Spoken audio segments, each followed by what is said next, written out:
lot of disgrace and infamy. 9 मई को जो कुछ भी हुआ इस मुल्क के अंदर, वो पाकिस्तान की तारीख़ में एक स्याह तरीन दिन से याद रखा जाएगा। वो एक इंतहाई अलमनाक दिन था जिसने पाकिस्तान में करोड़ों पाकिस्तानियों में उनको गमगीन कर गया और अवाम, माएँ, बहनें, बुज़ुर्ग, जवान, फ़ौजी, सियासतदान, डॉक्टर, इंजीनियर्स, बच्चे, स्टूडेंट्स, टीचर्स, मज़दूर इंतहाई गम और गुस्से की सूरत हाल में ये दिन गुजारे। और इसी तनाज़र में आज ये जो इजलास हो रहा है, तो हम सब आज ये बात सोचने पर मजबूर हैं कि वो कौन सा नज़रिया था, वो कौन शख्स था या वो कौन सा जथा था जिसने वतन पाकिस्तान के साथ वालिहाना मोहब्बत को नज़र आतिश कर दिया, जिसने जिना हाउस ये एक महज इमारत नहीं है बल्कि लहू से इस पर इबारत लिखी गई थी। ये एक घर जिसमें जो सपूत मुकीम थे, जो पाकिस्तान की हिफाजत करते थे, उस घर को किन्होंने तबाह बर्बाद कर दिया, बल्कि राख कर दिया। मैं खुद जब मैं वहाँ पर गया तो यकीन नहीं आता था, और यकीनन चश्मे फलक ने इस तरह की सूरत हाल पहले कभी नहीं देखी थी। मैं समझता हूँ कि जिन लोगों ने, जो भी हैं, जिन्होंने ये मनसूबाबंदी की, जिन्होंने उन जत्थों को आग और तोड़ पर उकसाया, जिन्होंने उनको लीड किया और जिन्होंने ये तबाहकुन कार्रवाइयाँ की, वो यकीनन दहशत गर्दी के तो ज़ुमरे में आते हैं, लेकिन पाकिस्तान के असली दुश्मन ने 75 साल में वो ऐसे घिनौने काम करने में वो कामयाब नहीं हुआ जो कि ये जथा कामयाब हो गया, और जिसकी जितनी भी मजम्मत की जाए वो कम है, जिसके बारे में जितना भी गम और गुस्सा किया जाए वो कम है। इसलिए कि चाहे वो 65 की जंग हो, चाहे वो ज़रब अज़ब हो, चाहे वो अमन व अमान कायम करने का मंसूबा हो, चाहे वो आर्मी पब्लिक स्कूल पेशावर हो जहाँ पर 100 से ज़्यादा बच्चे और उस्ताद शहीद कर दिए गए, और चाहे वो पाकिस्तान की सरहदों को महफूज करने के लिए दीवानावार शहादत का जाम नोश करते हुए करोड़ों माँओं और बच्चों और बुज़ुर्गों को हिफाजत और सुकून मुहैया किया, वो सपूत, वो शहीद, वो गाजी, उनकी बेहरुमती की गई,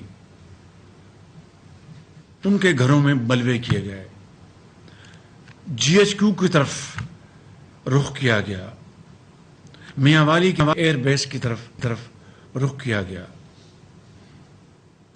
ISI के जो दफ्तर है फैसलाबाद में उसकी तरफ रुख किया गया, और इस तरह जो FC स्कूल है वहाँ पर तबाही की गई। क्या कभी 75 साल में कितना भी कोई गंभीर वाक़या हुआ हो पाकिस्तान की तारीख़ में या किसी सूबे में, कभी इस तरह की देखती आंख ने इस तरह की कभी हरकत और घिनौनी स्कीम का कभी मंजर, दिलखराश मंजर नहीं देखा था। तो मैं समझता हूँ कि आज हम ऐसे मौके को पर यहाँ बैठे हैं कि हमें इस सारी सूरत हाल का हमें जायज़ा लेना होगा। पाकिस्तान के 22 करोड़ अवाम पाकिस्तान की हुकूमत यकजां दो कालिब हैं और अपनी अफवाज के साथ मुकम्मल तौर पर वाबस्तगी का इजहार करते हैं और इस मज़मूम हरकत की भरपूर मजम्मत करते हैं।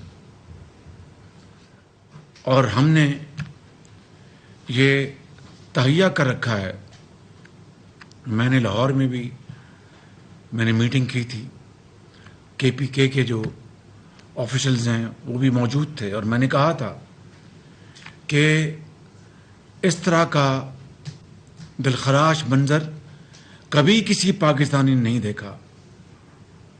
और ये किन के साथ किया गया? जिन्होंने वतन की खातिर इस दुनिया को छोड़कर वो अगले जहां चले गए। और मैं फिर वो अल्फाज दोहराना चाहता हूं कि उनकी बीवियां बेवा हो गई, उनके बच्चे यतीम हो गए, उनके माँ बाप क़यामत तक उनके आंखों में आंसू खुश्क नहीं होंगे। हम कुछ भी कर लें, हम उनका ये कर्ज ये कौम अदा नहीं उठा सकती, नहीं अदा कर सकती। उनके साथ ये कुछ हुआ, वो तो दुश्मन ने भी कभी नहीं सोचा होगा।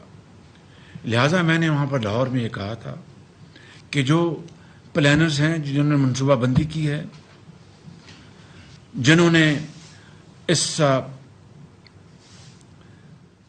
बलवाइयों को उकसाया, उनको लीड किया, अपने सामने ये तोड़ फोड़ और घरों को आग लगाई, और दूसरे जो बड़े पुराने रेलिक्स हैं उनको उठाकर ज़मीन पर फेंका, उनको तोड़ा, और शहीदों और गाजियों की बेहुरमती की।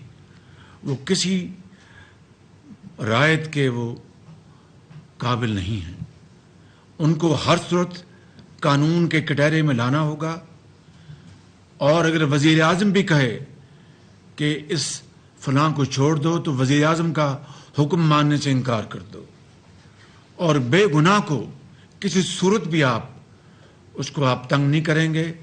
वज़ीर आज़म भी कहे कि इसको तंग करो, तो आप वज़ीर आज़म का हुक्म नहीं मानेंगे। ये पैमाना, ये यार्डस्टिक मैंने दिया, और 72 घंटे की मैंने उनको बाकायदा एक टाइम लिमिट दी कि इसके अंदर आप सबको गिरफ्तार करके इनके मुकदमात दर्ज कराएंगे। मुझे याद है 7/7 को मैं लंदन में था और वो मेरे सामने वाक़या हुआ था। आप यकीन करें कि 24 घंटे में मुझे मशवरा दिया कि आप घर से ना निकलें। मैं 24 घंटे के बाद घर से निकला तो सड़क के ऊपर, जिसे खोखा कहते हैं, वहाँ पर इस्लामी तारीख़ की किताबें और इस्लामी किताबें, वहाँ पर वो एक आदमी वहाँ पर वो बेचता था। मैं हैरान रह गया कि वो दुकान वहाँ पर मौजूद थी, किसी ने उसकी तरफ देखा नहीं।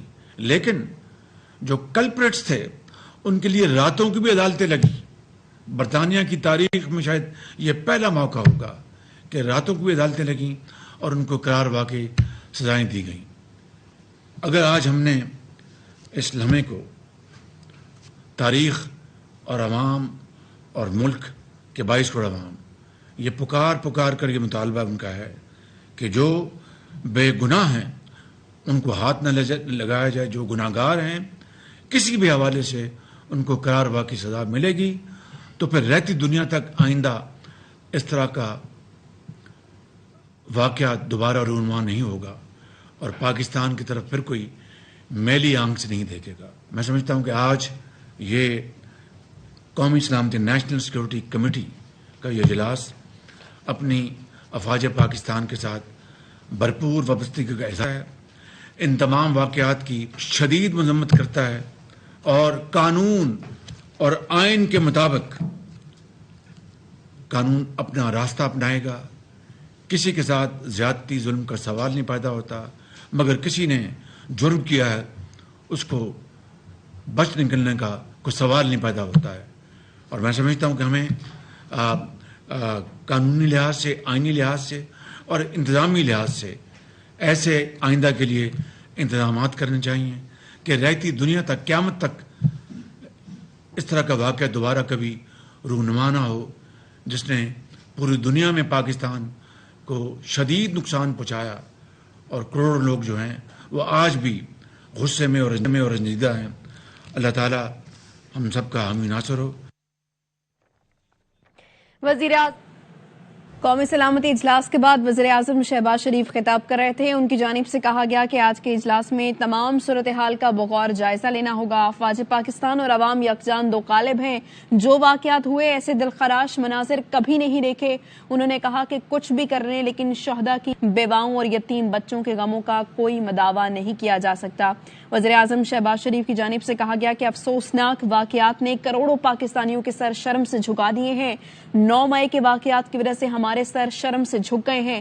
افسوسناک واقعات نے کروڑوں پاکستانیوں کو افسردہ کیا ہے. وزیر اعظم نے کہا کہ تمام طبقات نے ان واقعات پر انتہائی غم اور غصے کی صورتحال میں وقت گزارا ہے. ان کی جانب سے کہا گیا کہ اس روز وطن سے والہانہ محبت کو نظر آتش کرنے کی کوشش کی گئی. جناح ہاؤس عمارت نہیں بلکہ لہو سے عبارت گھر تھا.